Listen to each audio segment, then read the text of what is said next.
Assalamualaikum warahmatullahi wabarakatuh.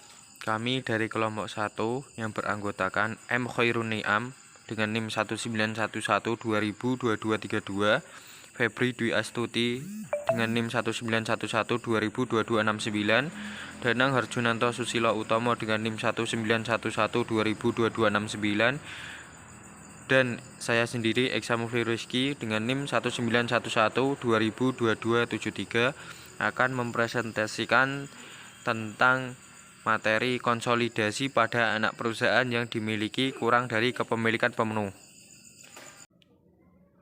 Penghentian konsolidasi. Anak perusahaan terkonsolidasi dikeluarkan dari konsolidasi jika tidak lagi memerlukan kriteria konsolidasi. Biasanya karena induk perusahaan tidak lagi memiliki pengendalian atas anak perusahaan. Misalnya, anak perusahaan bangkrut. Pada beberapa kasus, anak perusahaan juga tidak memenuhi kualifikasi untuk dilaporkan menggunakan metode ekuitas dan induk harus melaporkannya dengan metode biaya. Ketika terjadi perubahan metode akuntansi seperti ini, laporan keuangan setelah perubahan terjadi dipandang sebagai laporan keuangan entitas berbeda. Perlakuan untuk laba komprehensif lainnya. Pendapatan komprehensif lain atau other comprehensive income, di mana di dalamnya termasuk semua pendapatan, beban, keuntungan, dan kerugian yang berdasarkan prinsip akuntansi beserta berterima umum tidak dimasukkan dalam laba bersih. Akun laba komprehensif lainnya adalah akun temporer yang akan ditutup tiap akhir periode. Tidak seperti pendapatan dan beban yang tiap akhir periode ditutup ke saldo laba. Akun laba komprehensif lainnya ditutup ke akun khusus ekuitas pemegang saham akumulasi laba komprehensif lainnya. Perlakuan untuk laba komprehensif lainnya yang diasumsikan selama tahun 2002, PT Anak membeli investasi yang diklasifikasikan sebagai tersedia untuk dijual seharga 20 juta rupiah. Pada tanggal 31 Desember 2002, nilai wajar dari efek meningkat menjadi 30 juta rupiah. Nah, ayat jurnal penyesuaian yang dicatat oleh anak perusahaan pada tanggal 31 Desember 2002, PT Anak mengakui peningkatan nilai wajar atas sekuritas tersedia untuk dijual yang dimilikinya dengan mencatat ayat jurnal penyesuaian berikut, yaitu investasi pada sekuritas tersedia untuk dijual debit 10 juta dan kreditnya keuntungan investasi belum direalisasi 10 juta rupiah. Selanjutnya yaitu ayat jurnal penyesuaian yang dicatat oleh induk perusahaan. Tahun 2002, PT Induk mencatat semua ayat jurnal sehubungan dengan investasinya di PT Anak, seolah-olah anak perusahaan tidak melaporkan pendapatan komprehensif lain.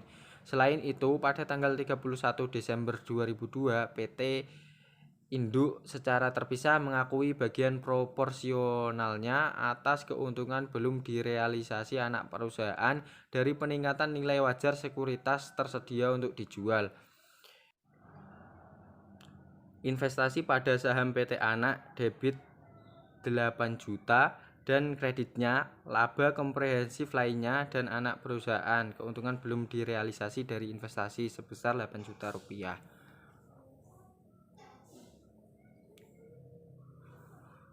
Pertimbangan tambahan. Akun valuasi anak perusahaan pada akuisisi.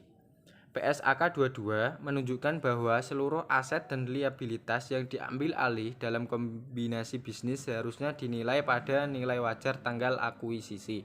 Untuk beberapa akun valuasi seperti akumulasi penyusutan, bahwa jumlah akun valuasi tanggal akuisisi harus diimbangi terhadap akun aset terkait setiap waktu laporan konsolidasian dibuat.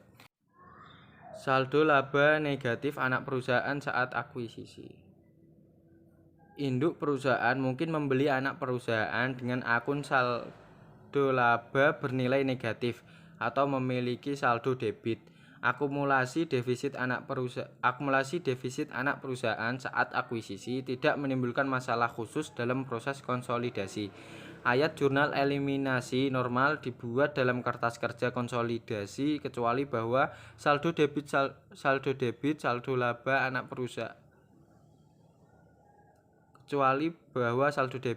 saldo laba anak perusahaan dieliminasi dengan ayat jurnal kredit, sehingga ayat jurnal eliminasi investasi adalah sebagai berikut.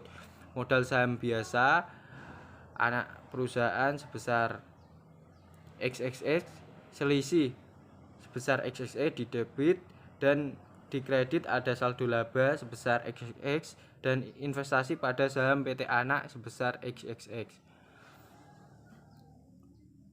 Konsolidasi dan metode biaya. Tidak semua induk perusahaan menggunakan metode ekuitas untuk mencatat investasi pada PT Anak yang akan dikonsolidasi, dan juga penggunaan metode biaya atau metode ekuitas tidak akan berpengaruh terhadap laporan keuangan konsolidasian, karena saldo akun investasi pendapatan induk perusahaan dari anak perusahaan dan akun-akun terkait akan dieliminasi dalam penyusunan laporan keuangan konsolidasian. Konsolidasi tahun penggabungan usaha. Ilustrasinya, PT Induk membeli 80% saham biasa PT Anak pada tanggal 1 Januari 2011 seharga 310 juta rupiah. Pada tanggal tersebut, nilai buku PT Anak secara keseluruhan sebesar 300 juta rupiah dan nilai wajar dari 20% kepentingan non pengendalian sebesar Rp 77.500.000 rupiah. Selisih total yaitu 87.500.000 rupiah. Nah, dari total selisih 5 juta rupiah berhubungan dengan persediaan yang terjual pada 2011, 10 juta rupiah berhubungan dengan tanah, 60 juta rupiah berkaitan dengan bangunan dan peralatan yang memiliki masa ekonomis selama 10 tahun dari tanggal kombinasi, dan 12.500.000 berkaitan dengan goodwill yang dikurangi oleh 3.125.000 dari kerugian penurunan nilai selama 2011 dan tetap konstan setelahnya. Selanjutnya akan dilanjutkan oleh teman saya. Konsolidasi tahun penggabungan usaha. Ayat jurnal induk perusahaan atau metode biaya mencatat pembelian saham PT Anak. Debit investasi pada saham PT Anak 310 juta dan kreditnya kas 310 juta. Mencatat dividen dari PT Anak 30 juta dikali 80%. Debitnya kas 24 juta dan kreditnya pendapatan dividen 24 juta. Konsolidasi tahun penggabungan usaha atau jurnal eliminasi. Mengeliminasi pendapatan dividen dari anak perusahaan. Pendapatan dividen pada dividen diumumkan sebesar 24 juta. 2. Mengalokasikan laba kepentingan non pengendali. Pendapatan untuk kepentingan non pengendali pada dividen yang diumumkan dan kepentingan non pengendali 7.175 dan dividen yang diumumkan 6 juta, kepentingan non pengendali 1.175. 3. Mengeliminasi saldo investasi pada tanggal akuisisi. Saham biasa PT Anak saldo laba Januari selisih 200 juta, 100 juta dan selisihnya 87.500. Investasi pada saham PT Anak 310 juta, kepentingan non pengendali 77.500 juta. Mengalokasikan selisih pada tanggal akuisisi. Beban pokok penjualan 5 juta, tanah 10 juta, pembangunan dan peralatan 60 juta, goodwill 12.500.000 dan kreditnya dan selisihnya 87.500. Mengamortisasi selisih terkait dengan pembangunan dan peralatan serta goodwill. Beban penyusutan 6 juta, beban administrasi 3.125.000 pada kredit, akumulasi penyusutan 6 juta, goodwill 3 4.125.125. Konsolidasi tahun kedua kepemilikan. Perbedaan konsolidasi antara akuntansi metode biaya dan akuntansi metode ekuitas lebih terlihat di tahun kedua kepemilikan. Asumsikan bahwa PT memperoleh laba dari operasi terpisahnya sebesar 160 juta selama 20 dikali 2 dan membayar dividen sebesar 60 juta. PT Anak melaporkan laba bersih sebesar 75 juta untuk tahun 20 kali 2 dan membayar dividen sebesar 40 juta. Ayat jurnal induk perusahaan metode biaya mencatat dividen dari PT Anak 40 juta dikali 0,80 pada debit 32 juta dan pada kredit 32 juta dengan nama akun kas pada pendapatan dividen. Tahun kedua kepemilikan jurnal eliminasi. Mengeliminasi pendapatan dividen dari anak perusahaan. 2. Mengalokasikan laba kepentingan non pengendali. 3. Mengeliminasi saldo investasi pada tanggal akuisisi. Untuk nama akunnya bisa dilihat sendiri.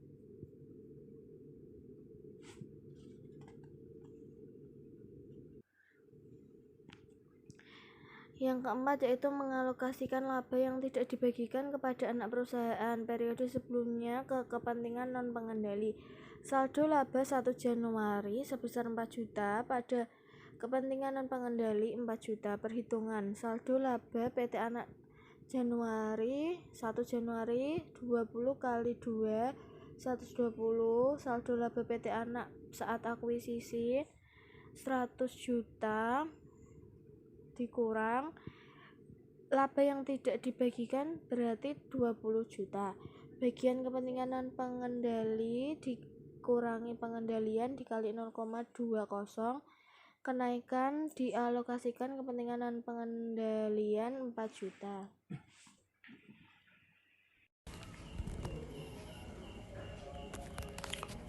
Oke, saya akan melanjutkan presentasi dari Mbak Febri. Untuk mengalokasikan selisih pada awal tahun, tanah 10 juta, bangunan dan peralatan 60 juta, goodwill 9.375.000, saldo laba 1 Januari 11.300.000, kepentingan non pengendali 2.825.000 pada selisih 87.500.000 rupiah, akumulasi penyusutan 6 juta. Perhitungan untuk goodwill 12.500.000 dikurangi 3.125.000 rupiah sama dengan 9.375.000. Saldo laba 5 juta ditambah 6 juta ditambah 3.125.000 dikali 80% hasilnya 11.300.000 rupiah.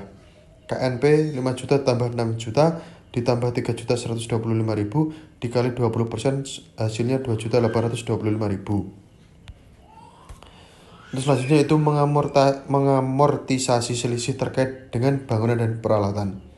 Beban penyusutan pada akumulasi penyusutan 6 juta. Total selisih dihapus bukukan pada 2000 X1.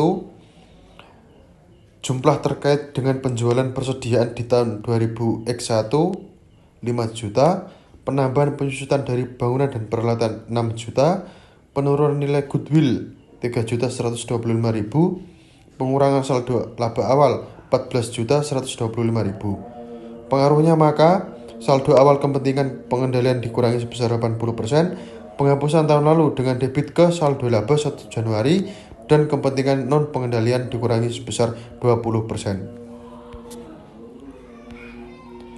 Sekian presentasi dari kelompok kami. Apabila ada kekurangan mohon ditambahkan dan mohon diberikan sanggahan apabila ada yang kurang. Untuk itu terima kasih atas perhatiannya. Wabillahi taufiq wal hidayah. Wassalamualaikum warahmatullahi wabarakatuh.